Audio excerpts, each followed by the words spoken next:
Flow works as both video and image generator. I will upload different videos, deep diving into the different parts, but this video is more like a getting to know flow. On the main screen, you will see all your different projects, if you have any. In this case, I've deleted all my projects so we can start from the scratch. But if you had one, it should be right here at the bottom. On the new project, you will be starting a new project, of course.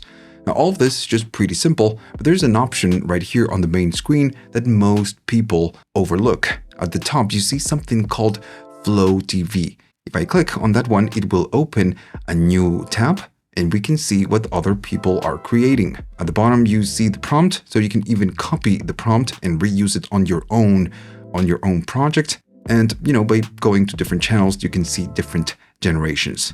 On other platforms like KLING, maybe Runway, or even MIDJOURNEY, you can see what other people are creating.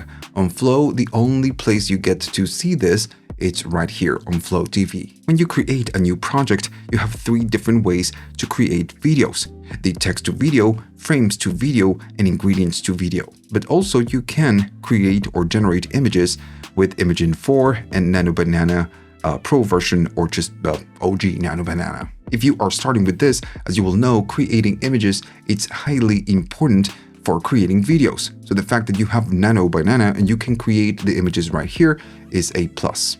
Let's start with the text to video first. The idea behind the text to video is simple. You write a prompt and it will give you a video back. If I do something on the prompt, like a man reading a book, the text to video will just take this very minimal instruction and it will create a video for us. Just to run the generation, you need to click on the arrow. After a minute, you will be getting back your video, and then you just can go and play it and see what we get back.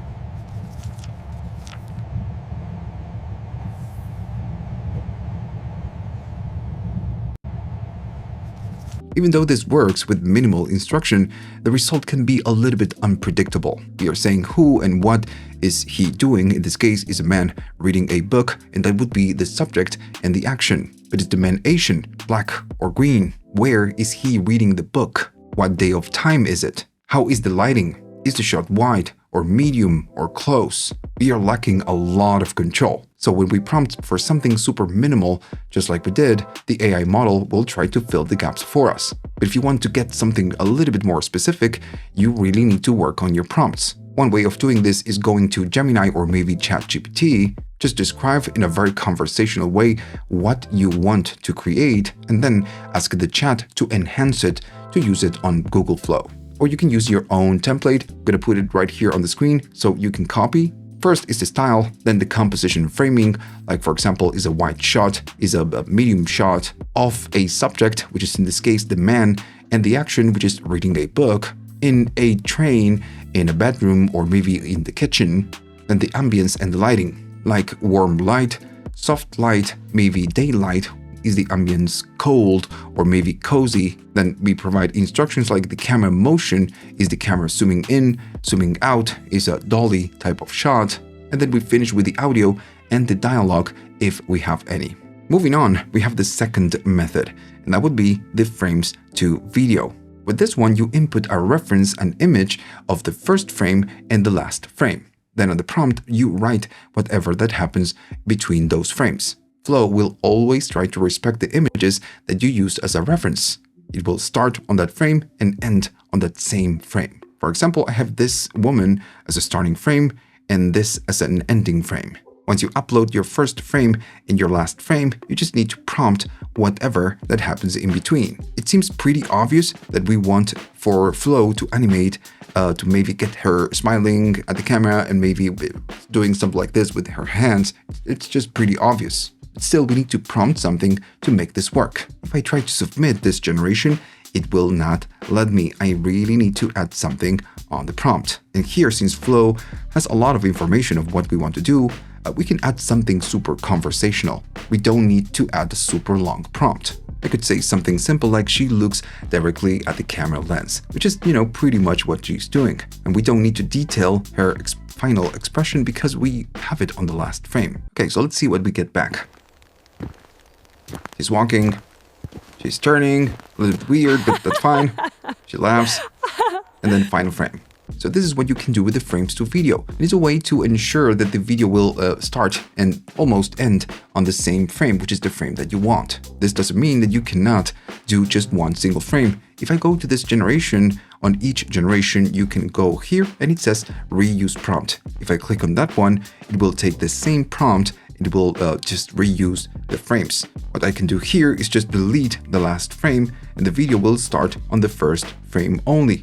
And now to make this work, we need to go to the prompt and write whatever we want to happen after the first frame. Now moving on, we have the ingredients to video. On this one, we can upload up to 3 different images as a reference. Then when we write a prompt, we point to those references and Flow will use those elements or ingredients to create a new video. Just to give you an example, I have an upload of a woman and I have an upload of a man. On the prompt, if I say woman with a white dress or maybe man with a blue suit, it will know that we are talking about this subject. Let's put it to a test. A woman and a man happily walking on a stylish just London street. When we say a woman and we have the reference, the ingredient of a woman, it will know and use that subject.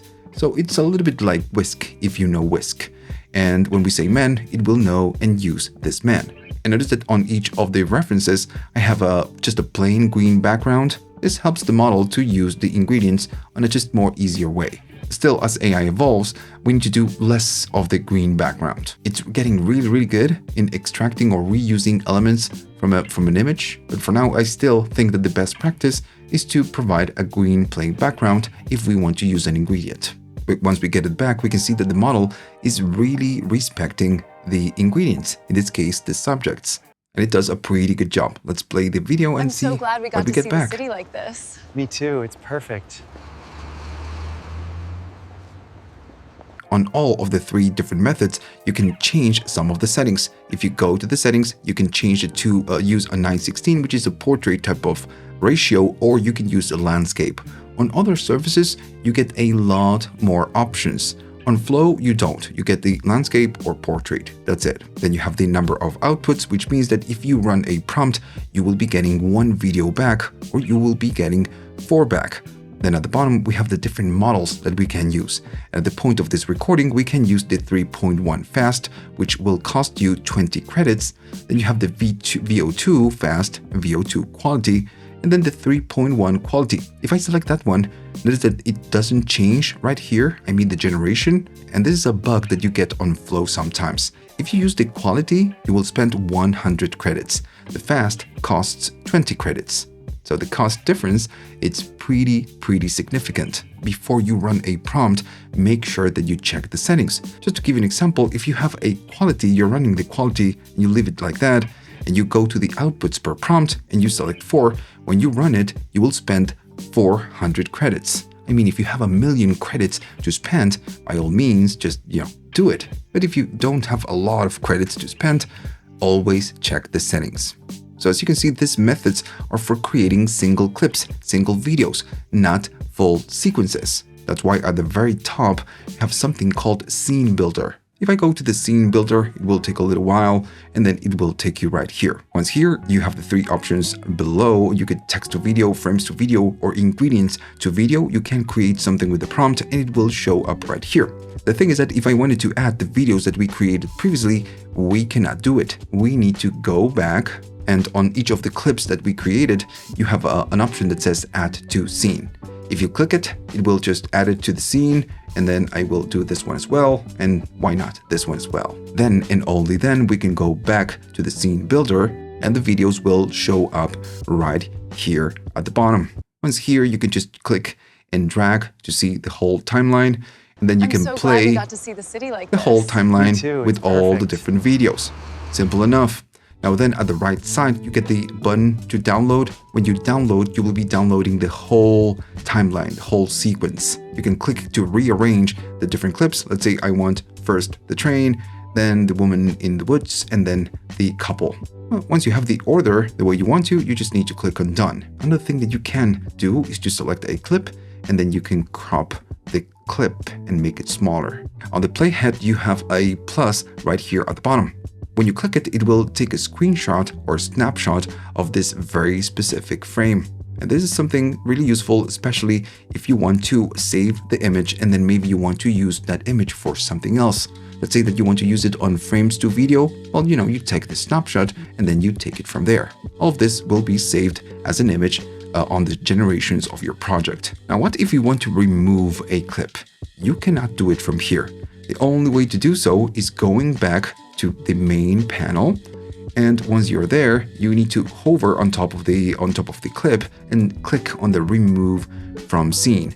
So in conclusion, the scene builder lets you stack different clips on a timeline. You can crop them and you can take snapshots, and of course you can download the whole timeline. But on the timeline, you will notice that you have a plus, and if you click it, it says jump to and extend.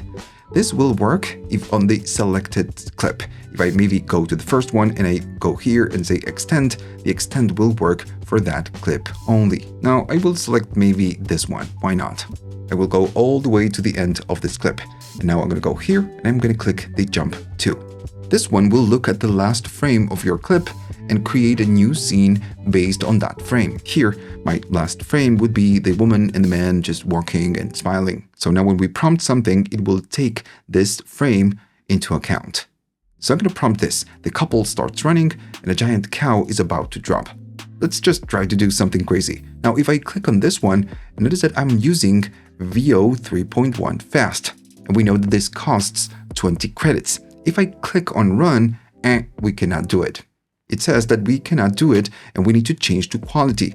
As you will know, when we change to quality, that one will cost 100 credits, not 20. So let's say that you can only use it if you have the credits to spend. I'm going to run the prompt and just, see what happens. Why is there a cow? Just keep running. Now then you have the other option, which is going to be the extend. This one will just extend the clip. So what is the difference between jump to and extend? The jump to, it's almost like a hard cut. You can jump to a new location or maybe a new idea, crazy idea that starts from the last frame. The extend will do pretty much the same, but will try to be a little bit more consistent with the last frame of whatever clip that you're trying to extend. Let me go back to the couple. If I click again on the extend, we just need to prompt what happens next. Same as before, but again, you need to be a little bit more consistent with your prompt. We are extending, we are not jumping to.